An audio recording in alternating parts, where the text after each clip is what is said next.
জিকির শব্দ ব্যাপক। সর্বোত্তম জিকির হলো কোরআন মাজিদের তেলাওয়াত।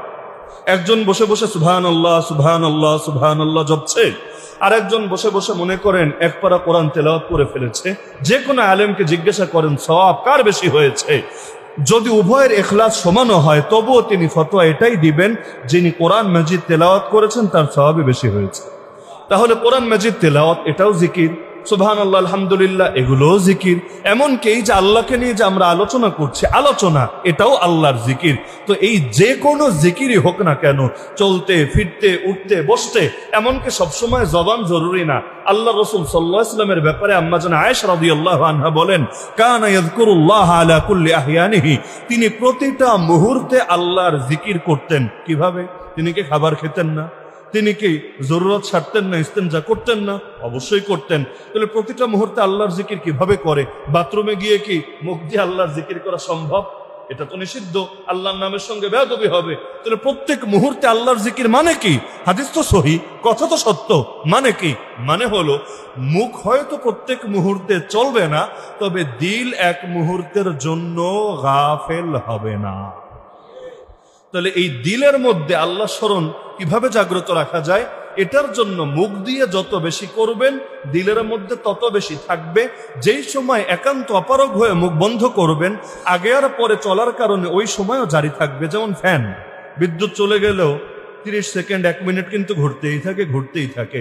সুইচ অফ করলো সঙ্গে সঙ্গে থামে না। এসিও সুইচ অফ করে দেন, সঙ্গে সঙ্গে থামবে না, বরং দেখবেন কিছুটা সময় লাগবে।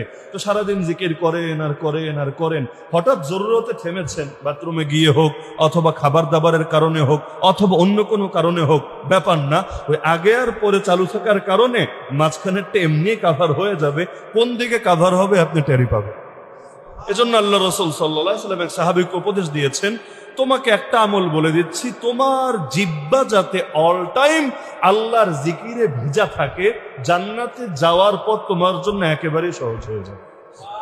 সুতরাং এখন থেকে আমরা প্রত্যেকে নিয়ত করি আল্লাহর জিকির বেশি থেকে বেশি থেকে বেশি। কত বেশি? কোরআনে আল্লাহ বলে দিয়েছেন, ইয়া আইয়ুহাল্লাযীনা আমানু উযকুরুল্লাহা যিকরান কাসীরা, হে ইমানদাররা আল্লাহকে স্মরণ করো অধিক পরিমাণে। আল্লাহ বলেন নাই 100 না 200 না 500 না 1000 না 10,000 কয়বার, এটা না। আল্লাহ শব্দ হলো বেশি পরিমাণে। কত বেশি?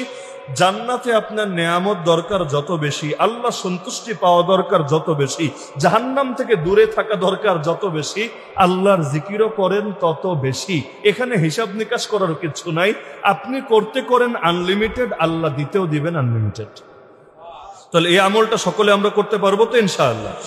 আজকাল জিকিরের লাইনে আমরা গাফেল। অনেকের ধারণা কি জানেন, যারা পীর সাহেবের মুরিদ হবে শুধুমাত্র জিকির তারাই করে। তো গোটা পৃথিবীতে মুসলমান যদি হয় 200 কোটি, এর মধ্যে যে কোনো পীর সাহেবের হাতেই হোক বায়াত হয়েছে, মুরিদ হয়েছে, এরকম সংখ্যা তো 100 কোটিও হবে না, তার চাইতে কম হওয়ার কথা। তো বাকিদের আর জিকির আজকাল লাগবে না? অবশ্যই লাগবে। আল্লাহ তো বলেন না ইয়া আইয়ুহাল মুরিদুন, হে মুরিদরা তোমরা বেশি বেশি আল্লাহর জিকির করো। আল্লাহ বলেছেন ইয়া আইয়ুহাল্লাযীনা আমানু, হে ঈমানদাররা তোমরা বেশি বেশি আল্লাহর জিকির করো। ঈমানদার হবে যে সে যেই সার্কেলের হোক, যেই ধারার হোক, যেই মেহনতের হোক, যেই ফিকিরের হোক, যেই দলের হোক, যেই দেশের হোক, জিকির আঁকড়ে ধরা লাগবেই লাগবে। তাহলে আল্লাহর মহব্বত অর্জন করার 1 নম্বর তরিকার নাম কি? জিকির। বোঝার স্বার্থে একটা উদাহরণ দিই। বাংলাদেশে দেখবেন যখন যেই দল ক্ষমতায় আসে, তারা তাদের প্রাক্তন নেতৃবৃন্দ যারা দুনিয়া থেকে চলে গিয়েছে, তাদের আলোচনা যাতে ব্যাপক থেকে ব্যাপকতর হয়, এর জন্য কোটি কোটি কোটি কোটি টাকা খরচ করে। শুধু নিজেদের পকেটের পয়সা না, বরং রাষ্ট্রের টাকা থেকেও কোটি কোটি কোটি টাকা ব্যয় করে। কেন? নিজেদের নেতৃবৃন্দকে স্মরণীয় বরণীয় রাখার জন্য। কিভাবে? সেটা মূর্তি ভাস্কর্য বানানোর দ্বারাই হোক, অথবা সেটা তাদের জীবনী প্রচারের দ্বারাই হোক, কথায় কথায় তাদের উদাহরণ টানার দ্বারাই হোক। এতে কি ফায়দা? আপনি চিন্তা করেন। ফায়দা হলো দলের নেতার প্রতি শ্রদ্ধা যত পোক্ত হবে, এই দলের পরবর্তীতেও যারা আসবে তাদের প্রতি অন্তরে আলাদা মহব্বত কাজ করবে। আল্লাহকে যারা ভালোবাসবে তারা কি আল্লাহর বান্দাকে ভালোবাসবে না? আল্লাহর রাসূলকে ভালোবাসবে না, আল্লাহ তাআলা যে নিয়ামত দিয়েছেন তাকে ভালোবাসবে না, এটাই নিয়ম। তো যেই দলই আসুক, এ দল, বি দল, সি দল, যত দল হতে পারে, সব দলের নেচার দেখবেন, সব দলের কালচার দেখবেন, তারা তাদের পূর্বসূরীদেরকে স্মরণীয় রাখার জন্য এমন কোনো চেষ্টা নাই যেই চেষ্টাটা করে না। এতে ফায়দা কি? যে তাদের আলোচনা যত ব্যাপক হবে, নতুন প্রজন্ম যারা তাকে দেখে নাই, তার যোগ পায় নাই, তাদের অন্তরেও যাতে করে তার মহব্বত বসতে পারে। মনে করেন যেই ছেলেটার জন্ম 20 বছর আগে, সে হয়তো ওই নেতাকে দেখে দূরের কথা, নেতা যে কেমন ছিল এটা সম্পর্কে কোনো আইডিয়া নেই, কিন্তু তার সামনে বারবার বারবার বারবার বারবার যখন তার আলোচনা হবে, পাঠ্যপুস্তক খুললেও তার আলোচনা, বাজারে বই কিনতে গেলেও তার আলোচনা, রাস্তায় বের হলেও তার ছবি, সব জায়গায় যখন বারবার বারবার বারবার দেখবে, তো এটা কিন্তু স্বাভাবিক, তার অন্তরে এটা রেখাপাত করবেই করবে, এটাই নিয়ম।